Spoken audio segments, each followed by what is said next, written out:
सत श्री अकाल। पंजाबी खबरों के इस खास बुलेटिन के तुहाडा सब का स्वागत है। रुख करते हैं अज दीयां वड्डियां खबरों के वल। गल करते हैं पंजाब के मुख मंत्री भगवंत सिंह मान की। पंजाब विच आबकारी नीति भाव शराब नीति की प्रवानगी दे दी गई है, जिस नाल 9,500 का मालिया पैदा होने की संभावना है। इस नाल पंजाब च शराब सस्ती भी मिलेगी। इस रिपोर्ट से पूरी मुकम्मल जानकारी लिए सीधा रुख करते हैं साडे सीनियर पत्रकार सुरिंदर डल्ला जी का। डल्ला जी, किवें देखते हो इस खबर नूं? पंजाब की आम आदमी पार्टी की सरकार ने नवीं आबकारी नीति है जिहड़ी एक्साइज पॉलिसी है जिहड़ी या देसी भाषा च गल करिए शराब बारे जिहड़ी नीति है उन्होंने प्रवानगी दे दी है। और आउंदे समय दे विच जुलाई तो सानू नवीं एक्साइज पॉलिसी के मुताबिक पंजाब दे विच शराब विकदी दिखेगी। और मन्निया जा रहा है कि जिहड़ी नवीं शराब पॉलिसी है ये पिछले साल नालों लगभग 40% मुनाफा है जिहड़ा ये ज़्यादा सरकार के खजाने च लियाएगी। तो ये अंदाज़ा 9600 करोड़ तो कुछ ज़्यादा बनता है, भाव 10,000 करोड़ दे, माफ़ करना 9600 करोड़ नहीं 96,000 करोड़, भाव 10,000 करोड़ के करीब। सो जिहड़ा शराब तो टीचा रखा गया है 10,000 करोड़ के मुनाफे का रखा गया है। एक तरीके नाल इस पॉलिसी का स्वागत किया जाना बनता है, क्योंकि अगर 10,000 करोड़ के प्रॉफिट का टीचा रखा गया शराब च तो ये चंगा टीचा है। भावें जिन्ना दावा सी आम आदमी पार्टी का 20-25-30,000 करोड़ का वो हजे दूर है, पर अगर 10,000 करोड़ के करीब मुनाफा पंजाब की सरकार इस वित्ती वरे दे विच बना जाती है, इनू एक चंगी शुरुआत के तौर पर देखा जाएगा। शराब जिहड़ी है वो सस्ती भी की जाण दी गल सामने आ रही है और नवीं डिस्टिलरी के लाइसेंस भी दिते जाएंगे। हालांकि एक किन्नी कारगर रहिंदी है पॉलिसी, ये जदों लागू होएगी उस तो बाद ये बारे पता लगेगा, क्योंकि पहला ही बहुत सारे जिहड़े शराब के ठेकेदार ने वो भी विरोध कर रहे हैं, उन्होंने अपना तर्क है। पर देखना ये होएगा कि पंजाब च कोई शराब का काटल ना बने जिहड़ा मर्जी नाल मुल वधावे। देखना ये होएगा कि जिहड़ी शराब है वो गिने चुने पोलीटिकल हत्थां च ना चली जाए, क्योंकि जदों ई टेंडर होने ने उदों सरकार नूं किते ना किते बहुत वड्डे नीतिगत फैसले लैणे पैणगे। पॉलिसी शुरुआती पॉलिसी चंगी नज़र आ रही है, पर इहदा जिहड़ा इंप्लीमेंटेशन है इहने लागू किवें होना है उहदे च पोलीटिकल चेहरे अगर वड़ गए तो फिर इहदा हशर बहुता चंगा नहीं हो सकता। देखना पऊगा बनदा की है। पर हाले भी मैं उस गल ते खड़ा कि पंजाब दे विच जिहड़ी शराब है वो सरकारी कारपोरेशन बन के आनी चाहिए है, जिवें पहलां दिल्ली दे विच सी। अगर पंजाब च सरकारी कारपोरेशन बन के शराब विकदी है उहदे नाल एक्साइज की चोरी भी रुकेगी और उहदे नाल इंप्लॉयमेंट और सीधा सरकारी कंट्रोल शराब का बनूगा। सो शराब ते रेता अगर सरकारी तौर पर पंजाब दे विच विकदा है तो जिहड़ी सरकार है वो वड्डे मालीए वाले पासे जा सकती है। पर क्योंकि ये नवीं पहल है, कैप्टन अमरिंदर की पॉलिसी नालों बहुत चंगी है पॉलिसी, इस करके इसका भी स्वागत किया जाना बनता है। उधर कल सिद्धू मूसेवाला की अंतिम अरदास ते लखां की गिनती विच नौजवान विछड़ी रूह नूं श्रद्धांजलि देण लई पहुंचे। नौजवान मुंडे दस्तारा सजा के पुजे अते कईयां ने पौधे वंडे। इस मौके उन्हां दे माता पिता ने भी कई अपीलां कीतियां। तुसीं इवें जिवें सिद्धू नाल प्यार बनाई रखियो, मैं वादा करदा जिन्नी कि मेरे च हिम्मत बची है मैं अपने बच्चे नूं सिद्धू तो नहीं बन सकता पर वो कदमां ते चलण की कोशिश करूँगा। मेरी कोशिश है भी हले सिद्धू नूं मैं 5-10 साल तक जिउंदा रखा, क्योंकि सिद्धू गीता राही तुहाडे कन्नां दे विच बजदा रहूगा। मेरा तुहाडे नाल वादा इस गल दा, मैं जिन्नी हिम्मत दे नाल पुੱਤ ਦਾ संस्कार किया उन्नी हिम्मत के नाल सिद्धू नूं तुहाडे नाल हर आखिरी साह तक जोड़न की कोशिश रखूँगा। फिर भी कोई किसी को ज़्यादा कोई वध घट बोल गया हो मैं वीरो अनजान दुखी बाप समझ के माफ़ कर दो। मैनू बहुत हौसला मिलिया, कृपा करके साडे हौसले नूं इदां ही बनाई रखियो।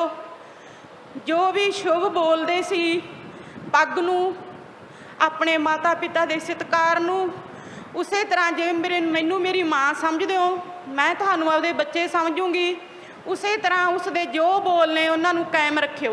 अज प्रदूषण बहुत वध चुक्या, मैं हर एक बच्चे नूं हर एक मेरे बजुर्ग नूं मैं बेनती करना चाहुंदी हाँ भी उसके नाम का एक एक रुख ला के उन्होंने छड्डना नहीं, उन्होंने पालना है, उसनूं बोर्ड की तरह वधाउणा है तां जो मैनूं कुछ ना कुछ शांति मिल सके।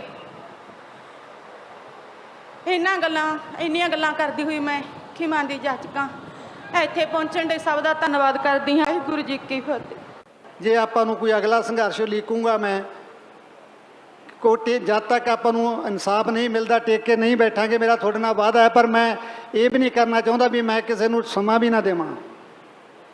ਸਰਕਾਰ ਨੂੰ ਸਮਾਂ ਲੱਗਦਾ ਹੈ, ਟਾਈਮ ਤੇ ਮੈਂ ਤੁਹਾਨੂੰ ਇੰਸਟਾਗ੍ਰਾਮ ਦੇ ਉੱਤੇ ਜੋ ਵੀ ਸੰਘਰਸ਼ ਦੀ ਅਗਲੀ ਰੂਪਰੇਖਾ ਤੁਹਾਨੂੰ ਅਸੀਂ ਦੱਸਾਂਗੇ। ਹੋਰ ਜਿਹੜੀਆਂ ਫੇਕ ਸੂਚਨਾਵਾਂ ਨੇ, ਕੋਈ ਕੁਝ ਪੇਜ ਬਣਾਈ ਬੈਠਾ, ਕੋਈ ਸਟੋਰੀਆਂ ਪਾਈ ਜਾਂਦਾ, ਬਹੁਤ ਕੁਝ ਹੋਊਗਾ ਉਹਦੇ ਇੰਸਟਾਗ੍ਰਾਮ ਤੇ ਸਿੱਧੂ ਦੇ ਨਾਮ ਤੇ। ਤਾਂ ਤੁਸੀਂ ਕੋਈ ਵੀ ਗੱਲ ਦਾ ਸੱਚ ਨਹੀਂ ਮੰਨਣਾ, ਕਿਸੇ ਵੀ ਗਤੀਵਿਧੀ ਨੂੰ ਸੱਚਾ ਨਹੀਂ ਮੰਨ ਲੈਣਾ ਜਦ ਤੱਕ ਤੁਹਾਨੂੰ ਮੈਂ ਦੱਸੂਗਾ। ਮੈਂ ਖੁਦ ਲਾਈਵ ਹੋ ਕੇ ਵੀਡੀਓ ਪਾ ਕੇ ਤੁਹਾਨੂੰ ਉਸ ਦੀ ਮੁਕੰਮਲ ਜਾਣਕਾਰੀ ਦੇਵਾਂਗਾ। ਉਧਰ ਪੰਜਾਬ ਕਾਂਗਰਸ ਦੇ ਪ੍ਰਧਾਨ ਰਾਜਾ ਵੜਿੰਗ ਨੇ ਵੀ ਇਸ ਮੌਕੇ ਇੱਕ ਵੱਡਾ ਬਿਆਨ ਦਿੱਤਾ ਤੇ ਪੰਜਾਬ ਦੇ ਨੌਜਵਾਨਾਂ ਨੂੰ ਮੈਂ ਬੇਨਤੀ ਕਰਦਾ ਕਿਰਪਾ ਕਰਕੇ ਕਿ ਇਹ ਸਾਰੀਆਂ ਗੱਲਾਂ ਛੱਡ ਕੇ ਅਸੀਂ ਕੋਈ ਚੰਗੇ ਪਾਸੇ ਲੱਗੀਏ ਤਾਂ ਜੋ ਅਸੀਂ ਨਵੇਂ ਪੰਜਾਬ ਦੀ ਸਿਰਜਣਾ ਕਰ ਸਕੀਏ। ਦੂਜੀ ਗੱਲ, ਪਰਿਵਾਰ ਨੇ ਕਲੀਅਰ ਕੱਟ ਸੁਨੇਹਾ ਦਿੱਤਾ ਹੈ ਕਿ ਅਗਰ ਕੋਈ ਵੀ ਸੰਘਰਸ਼ ਕਰਨਾ ਪਏਗਾ ਤਾਂ ਜਦੋਂ ਪਰਿਵਾਰ ਸੁਨੇਹਾ ਦੇਗਾ ਉਦੋਂ ਅਸੀਂ ਕੋਈ ਆਪਦਾ ਕਦਮ ਚੁੱਕਣਾ, ਉਹਨਾਂ ਚਿੱਕਰ ਪਰਿਵਾਰ ਦੇ ਸੁਨੇਹੇ ਤੋਂ ਬਿਨਾ ਕੋਈ ਕਦਮ ਨਹੀਂ ਚੁੱਕਣਾ। ਲੇਕਿਨ ਮੈਂ ਸਰਕਾਰ ਦੇ ਅੱਗੇ ਬੇਨਤੀ ਕਰਾਂਗਾ, ਅੱਜ ਪੂਰੀ ਦੁਨੀਆ ਤੋਂ ਲੋਕ ਆਏ, ਮੈਂ ਇੰਨੀ ਭਾਰੀ ਇਕੱਠ ਕਦੇ ਜ਼ਿੰਦਗੀ 'ਚ ਕਿਸੇ ਦੀ ਅੰਤਿਮ ਅਰਦਾਸ 'ਚ ਨਹੀਂ ਵੇਖਿਆ। ਬਥੇਰੇ ਵੱਡੇ ਸਿਆਸਤਦਾਨ ਗਏ, ਬਥੇਰੇ ਮੁੱਖ ਮੰਤਰੀ ਗਏ, ਬਥੇਰੇ ਹੋਰ ਲੋਕ ਗਏ, ਲੇਕਿਨ ਇਸ ਤਰ੍ਹਾਂ ਦਾ ਜਿਹੜਾ ਪਿਆਰ ਸੀ ਉਹ ਕਦੇ ਵੇਖਣ ਨੂੰ ਮਿਲਿਆ ਨਹੀਂ। ਇਹ ਸਿੱਧੂਵਾਲਾ ਸਾਹਿਬ ਦੇ ਪਰਿਵਾਰ ਨਾਲ ਹਮਦਰਦੀ ਔਰ ਜਾਣ ਵਾਲੇ ਵਿਛੜੀ ਰੂਹ ਨੂੰ ਲੋਕ ਪਿਆਰ ਕਰਦੇ ਸਨ।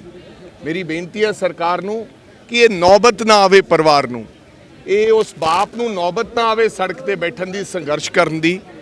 ਜਲਦੀ ਤੋਂ ਜਲਦੀ ਦੋਸ਼ੀਆਂ ਨੂੰ ਫੜ ਕੇ ਸਜ਼ਾ ਦਿੱਤੀ ਜਾਵੇ। ਉਧਰ ਇਸ ਮੌਕੇ ਸਿੱਧੂ ਮੂਸੇਵਾਲਾ ਦੀ ਜਾਂਚ ਨੂੰ ਲੈ ਕੇ ਸਿਮਰਨਜੀਤ ਸਿੰਘ ਮਾਨ ਨੇ ਆਪਣਾ ਬਿਆਨ ਦਿੱਤਾ। ਇਹਦੀ ਇੰਟਰਨੈਸ਼ਨਲ ਇਨਕੁਆਇਰੀ ਹੋਣੀ ਚਾਹੀਦੀ ਹੈ UN ਤੋਂ। ਸਾਨੂੰ ਇੰਡੀਆ ਦੀਆਂ ਏਜੰਸੀਆਂ ਤੋਂ ਕੋਈ ਵਿਸ਼ਵਾਸ ਨਹੀਂ ਹੈ। ਮੂਸੇਵਾਲ ਸਾਹਿਬ ਨੇ ਇੱਕ ਦਿਨ ਪਹਿਲਾਂ ਮੈਨੂੰ ਕਿਹਾ ਸੀ, ਬਾਪੂ ਤੂੰ ਕਦੋਂ ਆਏਗਾ? ਮੈਂ ਤੇਰੇ ਕੋਲੇ ਆ ਗਿਆ, ਪਰ ਤੂੰ ਅੱਜ ਇੱਥੇ ਹੈ ਨਹੀਂਗਾ। ਤੇਰੇ ਅਫਸੋਸ ਦੇ ਦਿਹਾੜੇ ਤੇ ਮੈਂ ਆ ਗਿਆ ਤੇ ਸਦਾ ਤੇਰੇ ਪਰਿਵਾਰ ਨੂੰ ਸੰਭੂਗਾ, ਤੇਰੀ ਗੱਲ ਵੀ ਕਰਦਾ ਰਹੂੰਗਾ ਔਰ ਗੁਰੂ ਸਾਹਿਬ ਕੋਲੇ ਅਰਦਾਸ ਕਰਦਾ ਕਿ ਤੇਰੀ ਆਤਮਾ ਮਹਾਰਾਜ ਸੱਚੇ ਪਾਤਸ਼ਾਹ ਦੇ ਚਰਨਾਂ 'ਚ ਲੱਗੇ। ਅਤੇ ਨਾਲ ਹੀ ਸੁਣਦੇ ਹਾਂ ਇਸ ਮੌਕੇ ਪੁੱਜੇ ਵੱਖੋ ਵੱਖਰੇ ਰਾਜਨੀਤਿਕ ਆਗੂਆਂ ਦੇ ਬਿਆਨ। ਸਾਰੇ ਦੇਸ਼ ਦੁਨੀਆ ਵਾਸਤੇ ਦੁੱਖ ਦੀ ਘੜੀ ਹੈ। ਮੈਂ ਇਸ ਘੜੀ 'ਚ ਜਿੱਥੇ ਸਾਰੀ ਦੁਨੀਆ ਦਾ ਹਰ ਬੱਚਾ ਇਸ ਦੁੱਖ ਨੂੰ ਮਨਾ ਰਿਹਾ ਤੇ ਪਰਿਵਾਰ ਨਾਲ ਦੁੱਖ ਵੰਡਾ ਰਿਹਾ ਹੈ, ਉੱਥੇ ਮੈਂ ਪ੍ਰਮਾਤਮਾ ਪਾਸ ਅਰਦਾਸ ਕਰਦਾ ਕਿ ਪ੍ਰਮਾਤਮਾ ਕਿਰਪਾ ਕਰੇ ਦੇਸ਼ ਦੇ ਵਿੱਚ ਤੇ ਪੰਜਾਬ 'ਚ ਅਮਨ ਸ਼ਾਂਤੀ ਹੋਵੇ, ਹੋਰ ਮਾਵਾਂ ਦੇ ਪੁੱਤਾਂ ਦਾ ਕਿਸੇ ਨੁਕਸਾਨ ਨਾ ਹੋਵੇ। ਇਹੀ ਪ੍ਰਮਾਤਮਾ ਪਾਸ ਅਰਦਾਸ ਹੈ ਤੇ ਉਹਨਾਂ ਨੂੰ ਮੇਰੀ ਸ਼ਰਧਾਂਜਲੀ। ਪਹਿਲਾਂ ਤਾਂ ਅਸੀਂ ਕੋਈ ਉਹਨੂੰ ਪੜ੍ਹਿਆ ਸੁਣਿਆ ਨਹੀਂ, ਪਰ ਬਾਅਦ ਵਿੱਚ ਜਦੋਂ ਉਹਨੂੰ ਸੁਣਿਆ ਕਿ ਉਹ ਮਾਂ-ਬਾਪ ਦਾ ਕਿੰਨਾ ਸਤਿਕਾਰ ਕਰਦਾ ਸੀ, ਅੱਜ ਮੈਂ ਸਮਝਦਾ ਕਿ ਅੱਜ ਜਿੰਨਾ ਲੱਖਾਂ ਦੀ ਤਾਦਾਦ ਵਿੱਚ ਇੱਥੇ ਇਕੱਠ ਹੋਇਆ, ਨੌਜਵਾਨਾਂ ਨੂੰ ਸਿਰਾਂ ਤੇ ਦਸਤਾਰਾਂ, ਸਿਰਾਂ ਤੇ ਕੇਸ ਸਲਾਮਤ ਔਰ ਮਾਂ-ਬਾਪ ਦਾ ਸਤਿਕਾਰ ਤੇ ਮਾਰ ਧਾੜ ਦਾ, ਫਰੌਤੀਆਂ ਦਾ ਰਸਤਾ ਛੱਡ ਕੇ ਉਹਨਾਂ ਨੂੰ ਸਮਾਜ ਭਲਾਈ ਦੇ, ਦੇਸ਼ ਕੌਮ ਧਰਮ ਦੀ ਸੇਵਾ ਵਾਲੇ ਪਾਸੇ ਆਉਣਾ ਚਾਹੀਦਾ। ਮੈਂ ਨੌਜਵਾਨਾਂ ਨੂੰ ਅਪੀਲ ਕਰਨਾ ਚਾਹੁੰਦਾ ਜਿਹੜੇ ਇਸ ਰਾਹ ਤੇ ਤੁਰੇ ਆ ਕਿ ਉਹ ਇਸ ਰਾਹ ਨੂੰ, ਮਾਰ ਧਾੜ ਫਰੌਤੀਆਂ ਦੇ ਰਾਹ ਨੂੰ ਛੱਡ ਕੇ ਉਹ ਆਪਣੇ ਦੇਸ਼ ਕੌਮ ਧਰਮ ਦੀ ਸੇਵਾ ਵਾਲੇ ਪਾਸੇ ਆਉਣ। ਤੇ ਮੈਂ ਸਰਕਾਰਾਂ ਨੂੰ ਅਪੀਲ ਕਰਨਾ ਚਾਹੁੰਦਾ ਕਿ ਪ੍ਰਮਾਤਮਾ ਸਰਕਾਰਾਂ ਨੂੰ ਸਮੱਤ ਬਖਸ਼ੇ ਤੇ ਤਾਕਤ ਬਖਸ਼ੇ, ਕੋਈ ਇਹਨਾਂ ਨੌਜਵਾਨਾਂ ਨੂੰ ਆਪਣੀ ਘਰ ਵਾਪਸੀ ਦਾ ਰਾਹ ਮੁਹੱਈਆ ਕਰਾਉਣ। ਜਿਹੜਾ ਇਹ ਭੋਗ ਸਮਾਗਮ ਆ, ਇਹਦੇ ਵਾਸਤੇ ਨਗਰ ਮੂਸਾ ਦੀ ਜਿਹੜੀ ਸਮੂਹ ਪੰਚਾਇਤ ਔਰ ਪਰਿਵਾਰ ਵੱਲੋਂ ਸ਼੍ਰੋਮਣੀ ਗੁਰਦੁਆਰਾ ਪ੍ਰਬੰਧਕ ਕਮੇਟੀ ਨੂੰ ਬੇਨਤੀ ਕੀਤੀ ਗਈ ਸੀ, ਕਿਉਂਕਿ ਸ਼੍ਰੋਮਣੀ ਗੁਰਦੁਆਰਾ ਪ੍ਰਬੰਧਕ ਕਮੇਟੀ ਆਪਣੇ ਪ੍ਰਬੰਧ ਨੂੰ ਵੱਡੇ ਸਮਾਗਮ ਨਿਭਾ ਸਕਦੀ ਆ। ਪਰਿਵਾਰ ਨੂੰ ਇਹ ਸੀ ਵੀ ਪਤਾ ਨਹੀਂ ਕਿੰਨੀ ਸੰਗਤ ਪੰਜਾਬ ਤੋਂ ਔਰ ਪੂਰੇ ਭਾਰਤ ਤੋਂ ਸੰਗਤ ਕਿੰਨੀ ਆਏਗੀ, ਅਸੀਂ ਸ਼ਾਇਦ ਉਹਨਾਂ ਵਾਸਤੇ ਲੰਗਰ ਦਾ ਅਰੇਂਜਮੈਂਟ ਨਾ ਕਰ ਸਕੀਏ। ਉਹਨਾਂ ਨੇ ਪ੍ਰਧਾਨ ਸਾਹਿਬ ਸ਼੍ਰੋਮਣੀ ਕਮੇਟੀ ਜਥੇਦਾਰ ਹਰਜਿੰਦਰ ਸਿੰਘ ਧਾਮੀ ਉਹਨਾਂ ਨੂੰ ਬੇਨਤੀ ਕੀਤੀ ਸੀ ਵੀ ਇਹ ਸ਼੍ਰੋਮਣੀ ਗੁਰਦੁਆਰਾ ਪ੍ਰਬੰਧਕ ਕਮੇਟੀ ਇਹ ਸਮਾਗਮ ਨੂੰ ਨਿਭਾਵੇ ਔਰ ਜਿੰਨਾ ਰਾਸ਼ਨ ਹੋਵੇਗਾ ਉਹਦੀ ਜਿਹੜੀ ਸੇਵਾ ਹੈ ਉਹ ਪਰਿਵਾਰ ਕਰ ਦੇਵੇਗਾ, ਔਰ ਪਰਿਵਾਰ ਨੇ ਹੀ ਰਾਸ਼ਨ ਦੀ ਸੇਵਾ ਕੀਤੀ ਹੈ। ਸ਼੍ਰੋਮਣੀ ਗੁਰਦੁਆਰਾ ਪ੍ਰਬੰਧਕ ਕਮੇਟੀ ਨੇ ਆਪਣੇ ਜਿਹੜੇ 250 ਤੋਂ 300 ਸੇਵਾਦਾਰ ਲਾ ਕੇ ਇੱਥੇ ਲੰਗਰ ਬਣਾਉਣ, ਲੰਗਰ ਵਰਤਾਉਣ, ਇਸ ਤੋਂ ਇਲਾਵਾ ਜਿਹੜਾ ਸਟੇਜ ਤੇ ਜਿੰਨੇ ਧਾਰਮਿਕ ਸੇਵਾਵਾਂ ਨੇ ਉਹਨਾਂ ਦੀ ਸੇਵਾ ਨੂੰ ਨਿਭਾਇਆ। ਅਸੀਂ ਸਿੱਧੂ ਬਾਈ ਦੇ ਇਨਸਾਫ ਦੀ ਮੰਗ ਕਰਦੇ ਹਾਂ। ਇਹਦੇ ਕਾਤਲਾਂ ਨੂੰ ਜਲਦੀ ਤੋਂ ਜਲਦੀ ਬਾਈ ਫੜਿਆ ਜਾਵੇ। ਹੈਂਡੀਕੈਪ ਤੋਂ ਔਖਾ ਨਹੀਂ ਲੱਗਿਆ ਹੁਣ? ਨਾ ਔਖਾ ਬਾਈ ਕੋਈ ਨਹੀਂ ਲੱਗਿਆ ਬਾਈ, ਇਹਦੀ ਖਾਤਰ ਆਪਾਂ ਨੂੰ ਕੋਈ ਔਖਾ ਨਹੀਂ। ਜਦੋਂ ਵੀ ਆਉਣਾ ਪੈ ਸਕਦਾ ਜੀ ਅਸੀਂ ਆਵਾਂਗੇ, ਸਾਨੂੰ ਕੋਈ ਇਸ ਗੱਲ ਦਾ ਕੋਈ ਦੁੱਖ ਨਹੀਂ। ਜਿੱਥੇ ਵੀ ਕੋਈ ਕਾਨਫਰੰਸ ਹੋ, ਕੋਈ ਵੀ ਇਹਦੇ ਬਾਰੇ ਸਿੱਧੂ ਬਾਰੇ ਕੋਈ ਰੈਲੀ ਹੋਊਗੀ, ਅਸੀਂ ਜਾਵਾਂਗੇ ਵੀਰੇ। ਮੇਰਾ ਨਾਮ ਮਣੀ ਕੁਮਾਰ, ਪਿੰਡ ਰਪੋਵਾਲ, ਤਹਿਸੀਲ ਫਲੌਰ, ਜ਼ਿਲ੍ਹਾ ਜਲੰਧਰ। ਠੀਕ ਹੈ ਜੀ। ਮੈਂ ਕੱਲ ਸਵੇਰੇ 6 ਵਜੇ ਤੁਰਿਆ ਸਰ, ਅਤੇ 11 ਵਜੇ ਮੈਂ ਰਾਤੀ ਆਇਆ ਜੀ। 18 ਘੰਟੇ ਲੱਗੇ ਜੀ। ਹਾਂਜੀ। ਕੀ ਸੁਨੇਹਾ ਦਿੱਤਾ ਲੋਕਾਂ? ਆਪਾਂ ਤਾਂ ਇਹ ਕਹਿੰਦੇ ਇਨਸਾਫ ਹੋਣਾ ਚਾਹੀਦਾ ਜੀ। ਹਾਂਜੀ। ਤੁਸੀਂ ਐਂ ਮੰਨ ਕੇ ਚੱਲੋ, ਇੱਕ ਦੁਨੀਆ ਦਾ ਸਟਾਰ ਸੀਗਾ ਜੋ ਬਹੁਤ ਨਰਮ ਬੰਦਾ ਸੀਗਾ, ਤਾਂ ਕਰਕੇ ਉਹਨੇ ਨਾ ਇਹ ਦੁਨੀਆ ਤੇ ਨਾਮ ਕਮਾਇਆ। ਅੱਜ ਤੁਹਾਨੂੰ ਇਕੱਠ ਦੱਸ ਹੀ ਰਿਹਾ ਜੀ ਵੀ ਉਸਨੇ ਆਪਦੀ ਜ਼ਿੰਦਗੀ 'ਚ ਕੀ ਕਮਾਇਆ। ਮਾਂ ਪਿਓ ਨੂੰ ਜ਼ਰੂਰ ਬਹੁਤ ਦੁੱਖ ਹੋਇਆਗਾ, ਆਪਾਂ ਨੂੰ ਵੀ ਬਹੁਤ ਜ਼ਿਆਦਾ ਦੁੱਖ ਹੋਇਆ, ਪਰ ਜੋ ਪ੍ਰਮਾਤਮਾ ਕਰਦਾ ਨਾ ਉਹਦੇ ਅੱਗੇ ਕਿਸੇ ਦਾ ਬਸ ਨਹੀਂ ਚੱਲਦਾ ਜੀ। ਸਰਕਾਰ ਤੋਂ ਕੀ ਮੰਗ ਕਰਦੇ? ਸਰ ਸਰਕਾਰ ਤੋਂ ਤਾਂ ਹੁਣ ਆਪਾਂ ਕੋਈ ਮੰਗ ਕਰ ਹੀ ਨਹੀਂ ਸਕਦੇ ਜੀ। ਸਰਕਾਰਾਂ ਦਾ ਅੱਜ ਕੱਲ੍ਹ ਤੁਹਾਨੂੰ ਪਤਾ ਹੀ ਹੈ ਵੀ ਕੀ ਗੱਲਬਾਤ ਹੈ ਨਾ। ਹੁਣ ਗੱਲ ਕਰਦੇ ਹਾਂ ਸੰਯੁਕਤ ਕਿਸਾਨ ਮੋਰਚਾ ਦੀ। ਕੱਲ ਸੰਯੁਕਤ ਕਿਸਾਨ ਮੋਰਚਾ ਦੇ ਆਗੂਆਂ ਨੇ ਬੈਠਕ ਕੀਤੀ। ਇਸ ਮੌਕੇ ਉਹਨਾਂ ਲਖੀਮਪੁਰ ਖੀਰੀ ਮਾਮਲੇ ਨੂੰ ਲੈ ਕੇ ਮੀਟਿੰਗ ਕੀਤੀ। ਸੁਣਦੇ ਹਾਂ ਕਿਸਾਨ ਆਗੂ ਜਗਦੀਸ਼ ਸਿੰਘ ਡੱਲੇਵਾਲ ਦਾ ਖਾਸ ਬਿਆਨ। ਸਾਡਾ ਇਸ ਅੰਦੋਲਨ ਦੀ ਇੱਕ ਮੰਗ, ਵੱਡੀ ਮੰਗ, ਕਿ ਲਖੀਮਪੁਰ ਦੇ ਜਿਹੜੇ ਸਾਡੇ ਪੀੜਤ ਨੇ, ਜਿਹੜੇ ਸਾਡੇ ਸ਼ਹੀਦ ਹੋਏ ਨੇ, ਜਿਹੜੇ ਸਾਡੇ ਬਿਨਾਂ ਵਜ੍ਹਾ ਮੁਕੱਦਮੇ ਪਾ ਕੇ ਜੇਲ੍ਹਾਂ ਦੇ ਵਿੱਚ ਬੰਦ ਕੀਤੇ ਹੋਏ ਨੇ, ਉਹਨਾਂ ਸਾਰਿਆਂ ਨੂੰ ਇਨਸਾਫ ਦਿਵਾਉਣ ਦੇ ਲਈ ਅਸੀਂ ਆਗਾਮੀ ਕੋਈ ਪ੍ਰੋਗਰਾਮ ਉਲੀਕਣ ਦੀ ਤਿਆਰੀ ਦੇ ਵਿੱਚ ਹਾਂ। ਅੱਜ ਬਹੁਤ ਗੰਭੀਰਤਾ ਨਾਲ ਇਹ 'ਤੇ ਚਰਚਾ ਹੋਈ ਹੈ। ਆਉਣ ਵਾਲੀ 15 ਤਰੀਕ ਨੂੰ ਇੱਕ ਮੀਟਿੰਗ ਹੋਰ ਹੋਏਗੀ। ਉਸ ਮੀਟਿੰਗ ਦੇ ਵਿੱਚ ਅਸੀਂ ਇੱਕ ਡੇਟ ਫਿਕਸ ਕਰਕੇ ਦਿੱਲੀ ਦੇ ਵਿੱਚ ਵੱਡਾ ਪ੍ਰੋਗਰਾਮ ਕਰਾਂਗੇ, ਜਿਹਦੇ ਵਿੱਚ ਸਾਡੀ ਮੰਗ ਹੈ ਕਿ ਲਖੀਮਪੁਰ ਖੀਰੀ ਦੇ ਜਿਹੜੇ ਮੇਨ ਦੋਸ਼ੀ ਨੇ अजय मिश्रा टैनी, उनको तुरंत बर्खास्त किया जाए। और नाल दूसरी बात है कि जो हमारे किसान बच्चों को गलत तरीके से मुकदमों में फंसाकर जेल में बंद किया जा रहा है, उन सभी का के मुकदमे वापस लिए जाए और उनको बाहर निकाला जाए। एक ये बड़ी बात है हमारी। और दूसरी बात हम जो यहाँ करने की है आज, बड़ी बात है कि राष्ट्रीय किसान महासंघ के रूल्स एंड रेगुलेशंस तय किए गए हैं और उनको काफ़ी सहमति मिली आज यहाँ। कुछ बाकी साथी हमारे बाकी रहे हैं, उनको भी इनकी कॉपी भेज दी जाएगी। अगर कोई और इसमें नई संशोधन चाहता है, नई कोई रूल्स इसमें डालना चाहता है, वो सभी की राय जानकर इसको एक संविधान के रूप में लाया जाएगा। ये हमारा आज की बैठक के मतलब मेजर निर्णय थे। तो अगली बैठक में तय होगा। आपको बताया कि 15 तारीख को मीटिंग हो रही है आगे, तो उस 15 तारीख की जो मीटिंग है, उस मीटिंग में सबसे जो आएंगे उनसे विचार विमर्श करके अगला जो आंदोलन का जो रूपरेखा है, कैसे किया जाएगा, कहाँ करना है, वो अगली मीटिंग में होगा। 27 वर्षों में किसानों की स्थिति भयावह है। बड़ी संख्या में किसान आत्महत्या कर रहे हैं और WTO से बाहर निकलना अब केवल एकमात्र रास्ता है। हमारे खिलाफ WTO में ढेर सारे मुकदमे लगे हैं, जिसमें अधिकांश में हम हार गए हैं। 86 से 88 के बीच में सब्सिडी हमारी 0% हो गई है। आगे जो फैसले हम हारने वाले और हैं, उसमें MSP पूरी तरह समाप्त हो जाएगी। इन तमाम बिंदुओं को लेकर WTO से जब तक देश बाहर नहीं आएगा, किसानों की हालत बद से बदतर होती जाएगी। आज की मीटिंग का मुख्य विषय हमारा WTO को होने वाली तारीख 12 जून को बैठक है, उसमें कि WTO से भारत को बाहर आना चाहिए। ये हमारा आज मुख्य एजेंडा था। उधर साबका केंद्रीय मंत्री चौधरी बरिंदर सिंह का भी बयान सामने आया। उन्होंने वोटां के नतीजों को लेकर भी टिप्पणी की। देखिए, जहाँ तक संख्या की बात है, आंकड़ों की, उसमें तो सीधे तौर पे बीजेपी के उम्मीदवार और कांग्रेस के उम्मीदवार चुनाव जीतते हैं। बीजेपी के उम्मीदवार को तीसरे उम्मीदवार से खतरा नहीं है, कांग्रेस के उम्मीदवार को तीसरे उम्मीदवार से खतरा है, क्योंकि जहाँ जहाँ तीसरे उम्मीदवार खड़े हुए हैं, चाहे वो महाराष्ट्र है, चाहे वो राजस्थान है और चाहे वो हरियाणा है, उसमें जिसको बोलते हैं हॉर्स ट्रेडिंग, उसकी संभावनाएं बढ़ जाती हैं और परिणाम फिर कुछ भी हो सकता है। लेकिन आंकड़ों के हिसाब से कांग्रेस को और बीजेपी को जीत होनी चाहिए। आपके लिहाज से क्या लगता है, क्योंकि आप जेजेपी के नंबर भी आपके टिप्स पे होंगे, निर्दलीयों के नंबर भी आपके टिप्स पे होंगे, आपका अनुभव क्या कहता है और क्या सीख आप देना चाहेंगे किसी भी कैंडिडेट को? देखिए, मेरा अनुभव तो बहुत कुछ कहता है, लेकिन मैं ये मान के चलता हूँ कि जो आज का प्रजातंत्र है उसमें मूल्यों की राजनीति, उसमें संभावनाओं में कहीं ना कहीं सत्यता हो, वो राजनीति अगर देश में रहेगी तो प्रजातंत्र मजबूत होगा।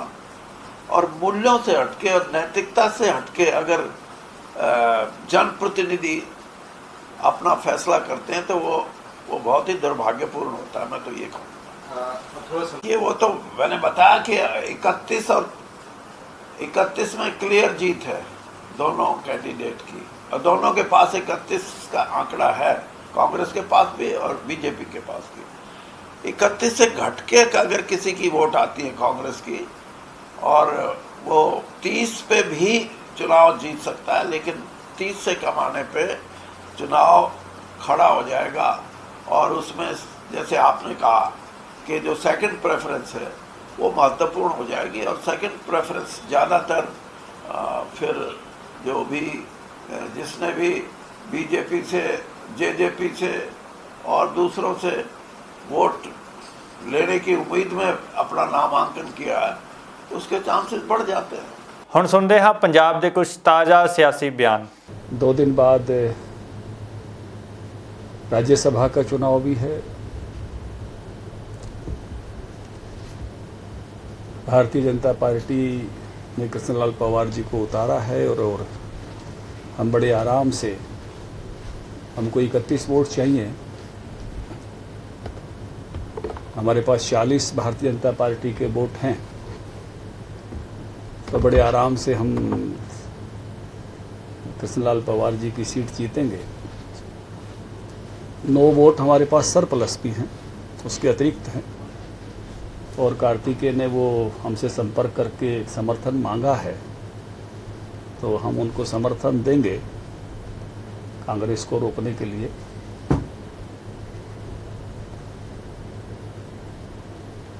तीसरा, अभी हमारा कैंपेन चला है कि नरेंद्र मोदी जी के जो 8 साल हुए,